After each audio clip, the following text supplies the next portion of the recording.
అయిన యేసుక్రీస్తు యొక్క అతి శ్రేష్టమైన నామంలో మీ అందరికీ కూడా సమాధానం కలుగునుగాక. Amen, amen. దేవుని వాక్యాన్ని ధ్యానం చేద్దాం పిల్లారా. యెషయా గ్రంథము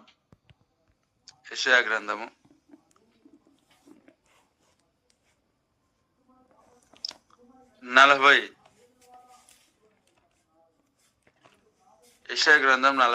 అధ్యాయము.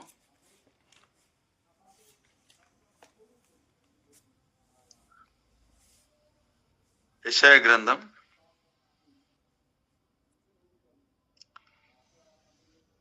46వ అధ్యాయం 4వ వచనం.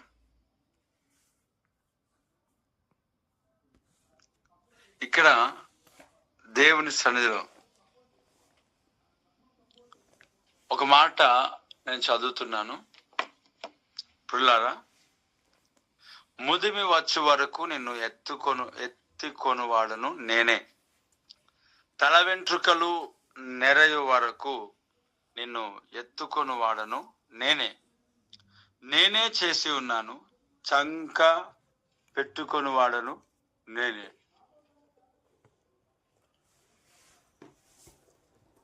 నిన్ను ఎత్తుకొనుచు రక్షించు వాడను నేనే. దేవునికి స్తోత్రం. పిల్లారా, దేవుని యొక్క సన్నిధిలో ఈ మాట చెప్పబడుతున్నది, వినబడుతూ ఉంది. ముదిమి వచ్చే వరకు, వృద్ధాపమందు, ముసలితనమందు ఏం చేస్తాడు? మనల్ని ఎత్తుకొనేవాడు, మనల్ని ఎత్తుకొని నడిపించేవాడు. ఎప్పుడు ఎత్తుకుంటారు?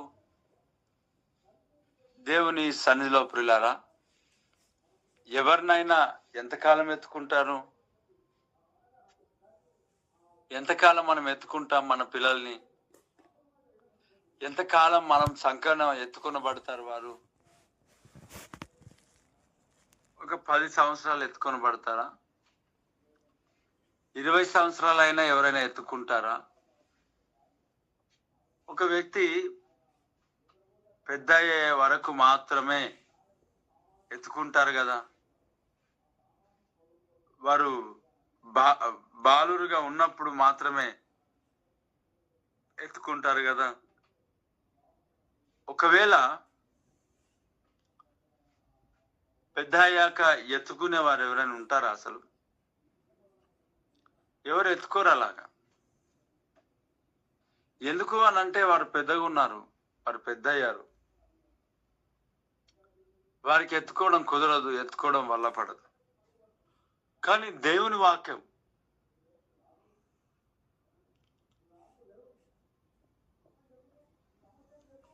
ఇక్కడ చెప్పబడుతున్న మాట, ముదిమి వచ్చు వరకు అంటే ముసలితనమందు, వృద్ధాపమందు నిన్ను ఎత్తుకొని వాడను నేనే. Praise the lord. దేవునికి చిన్న లేకపోతే తక్కువ లేక పెద్ద వయసు ఇవన్నీ ఏమి లేవు. ఆయన బాలులను కూడా దేవుడు వాడుకుంటాడు, అలాగే వృద్ధులను కూడా దేవుడు వాడుకుంటాడు. ఆయన బాలులను కూడా ఎత్తుకుంటాడు, అలాగే వృద్ధులను కూడా దేవుడు ఎత్తుకుంటాడు. మన జీవితంలో మనము ఒక వ్యక్తిని ఎంతకాలం ఎత్తుకుంటాం? ఇప్పుడు దేవుని సన్నిధిలో చిన్న పిల్లలు ఉన్నప్పుడు ఏవైతే వారు ఎంత ఇతరులకు ఎంత ఇబ్బందికరంగా ఉంటారో, వృద్ధాపంలో ఉన్నప్పుడు కూడా అంతే ఉంటారు. అక్కడ వృద్ధాపంలో ఉన్నప్పుడు ప్రభువు చెప్తా ఉన్నాడు, నేను త్రోసివేస్తాను అని కాదు. వృద్ధులకు లోకంలో అందరు త్రోసేస్తారు. ముదిమి వయసు వచ్చినప్పుడు అనేకులు వృద్ధాపంలో ఉన్న వారిని త్రోసివేయడం అనేది జరుగుతుంది, పట్టించుకోరు. అనేక కుటుంబాలు ఉన్నాయి అలాగున.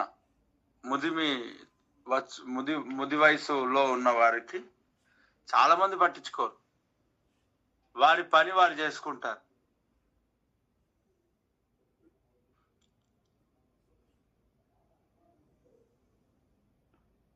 వారి పని వారు చేసుకుంటారు. వారి యొక్క పనులు వారు చేసుకుంటూ ఈ యొక్క వృద్ధాప్యంలో ఉండి లేక ముసలితనం మందు ఉన్న వీళ్ళు ఎవరైతే ఉన్నారో వీరిని ఏమాత్రం కూడా పట్టించుకోరు. చాలా మంది పట్టించుకోరు. ఎందుకు పట్టించుకోరు అని అంటే ఇంకంతే, వారికంటూ ఒక ఫ్యామిలీ, వారికంటూ పిల్లలు, వారికంటే భార్య లేక భర్త. మరి ఈ వృద్ధాప్యంలో ఉన్నవారు, ఈ ముదిమి వయసులో ఉన్నవారిని ఎవరు పట్టించుకోవాలా? ఓల్డ్ ఏజ్ హోమ్స్ అని ఎందుకు వస్తున్నాయి? ఎవరు పట్టించుకోకుండానే ఉన్నందువలన ఓల్డ్ ఏజ్ హోమ్స్ అనేది రావడానికి గల కారణం పట్టించుకునేవారు లేకనే. కానీ దేవుని యొక్క వాగ్దానం ఎంత గొప్పది అని అంటే, ముదిమి వచ్చే వరకు నిన్ను ఎత్తుకొని వాడును నేనే, తల వెంట్రుకలు నెరగే వరకు నిన్ను ఎత్తుకొని వాడును నేనే. దేవునికి స్తోత్రం. అంటే అప్పుడు కూడా నిన్ను ఏం చేయడంట? ఆయన వదిలిపెట్టే దేవుడు కాదు, విడిచిపెట్టే దేవుడు కాదు, ఆయన ఎత్తుకునే దేవుడు. ఆమేన్. ముదిమి వయసులో కూడా నిన్ను హత్తుకొని నడిపించి క్షేమకరమైన స్థితిలోనికి తీసుకువెళ్ళే దేవుడు మనము ఆరాధిస్తున్న దేవుడు. స్తోత్రం. హల్లెలూయా. ప్రియులారా, దేవుని యొక్క సన్నిధిలో ఈ యొక్క ఉదయకాల సమయంలో నీ జీవితం నా జీవితం దేవునికి ఇచ్చినట్లయితే ఆయన మధ్యలో విడిచిపెట్టే దేవుడు కాదు, ఆయన వృద్ధాప్యంలో కూడా మనల్ని ఎత్తుకొని నడిపించే దేవుడు అయి ఉన్నాడు. వృద్ధాప్యంలో ఎవరు ఎత్తుకుంటారు? ఎవరు మనల్ని ఆడిస్తారు? పిల్లలు చూడండి, అక్కడ నేను ఎత్తుకుంటాను అంటున్నాడు. దేవుడు ఎత్తుకుంటే మన జీవితాలు ఎంతో ఆశ్చర్యకరంగా ఉంటాయి.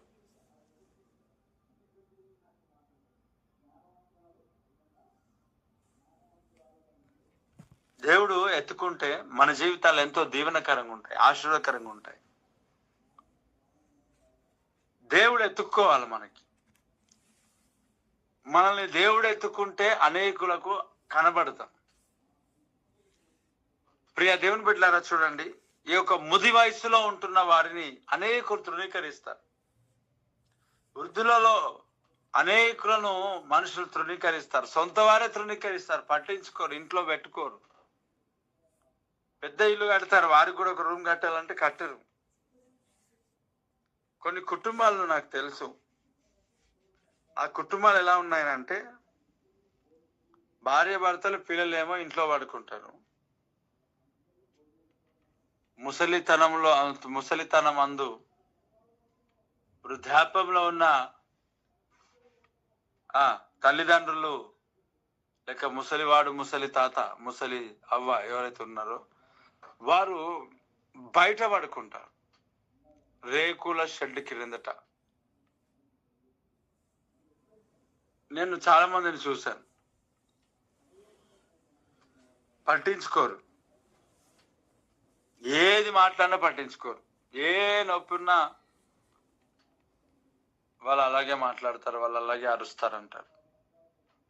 ఆమె అలాగే మాట్లాడుతుంది లేక అరుస్తుంది, ఆయన అలాగే మాట్లాడతాడు, ఏం లేదు అని పట్టించుకోకుండా వెళ్ళిపోయేవారు చాలా మంది ఉన్నారు. కానీ దేవుని సన్నిధిలో వృద్ధాపములో శ్రద్ధ వహించేవాడు కదా. ఎప్పుడు కావాలా మనకు తోడు? దేవునికి స్తోత్రం. ఎప్పుడు కావాలా తోడు? బలం ఉన్నప్పుడా? బలం ఉన్నప్పుడు మనకు తోడు అవసరం లేదు. మరి ఎప్పుడు కావాలంటే బలహీన సమయంలో. ఇప్పుడు దేవుని వాక్యంలో అంటున్నాడు ఆయన, ముదిమి వచ్చే వరకు నేను ఎత్తుకొని వాడును నేనే, తల వెంట్రుకలు నెరయు వరకు నిన్ను ఎత్తుకొని వాడును నేనే. మరలా ఏమన్నాడు? నేనే చేసి ఉన్నాను, చంక పెట్టుకొని వాడును నేనే, నిన్ను ఎత్తుకొనుచు రక్షించు వాడును నేనే. స్తోత్రం కలుగును గాక. ఎందుకు ఎత్తుకుంటాడు? ముది వయసులో ఎందుకు ఎత్తుకుంటాడు? ప్రియా దేవుని బిడ్డలారా, చూడండి, చిన్నతనంలో ఎవరైనా మనల్ని ఎత్తుకుంటారు, మన తల్లిదండ్రులైనా. పెద్ద అయ్యాక మన తల్లిదండ్రులు మనల్ని ఎత్తుకోరు. కానీ ఇక్కడ ఏమన్నాడనంటే, ముదిమి వచ్చే వరకు నేను ఎత్తుకుంటే. ఎందుకనంటే నేనే మిమ్మల్ని చేశాను, నేనే మిమ్మల్ని కని ఉన్నాను. నా చేతి నిర్మాణమే మీరు, నా చేతి పనులే మీరు. దేవునికి స్తోత్రం. హల్లెలూయా. అందుకొరకు ఇక్కడ అన్నాడు, నేనే చేసి ఉన్నాను కదా, నేనే చేసి ఉన్నాను. చంక పెట్టుకుంటాను. ఇంకా దేవుడికి స్తోత్రం. ఆయన చేసిన దాన్ని బట్టి, ఆయన మనకు కలుగ చేసిన విధానంను బట్టి, ఆ ప్రభు మనకు చేసిన యొక్క విధానమును బట్టి ఆయన మనల్ని చంకనెట్టుకొని రక్షించి కాపాడి నడిపించే దేవుడు. స్తోత్రం కలుగును గాక. Praise the Lord. హల్లెలూయా. నేనే చేసి ఉన్నాను. ఎత్తుకొని వాడను నేనే, నిన్ను ఎత్తుకొనుచు రక్షించు వాడను నేనే. అందరికి తప్పుతుంది కానీ తల్లిదండ్రులకు తప్పదు. అందరికి తప్పుతుంది కదా, కుటుంబంలో తప్పదు. అలాగన దేవుని సన్నిధిలో ఆయన మనకు పరలోక తండ్రి అయి ఉన్నాడు. ఆయన మనకు తండ్రి. Praise the Lord. హల్లెలూయా. కాబట్టి ప్రియ దేవుని బిడ్డలారా, ముదిమి వచ్చే వరకు ప్రభుని ఎత్తుకుంటాడు, హత్తుకుంటాడు, ఓదారుస్తాడు. నేనే చేసి ఉన్నాను కాబట్టి నేనే ఎత్తుకుంటాను, రక్షిస్తాను అని చెప్తా ఉన్నాను.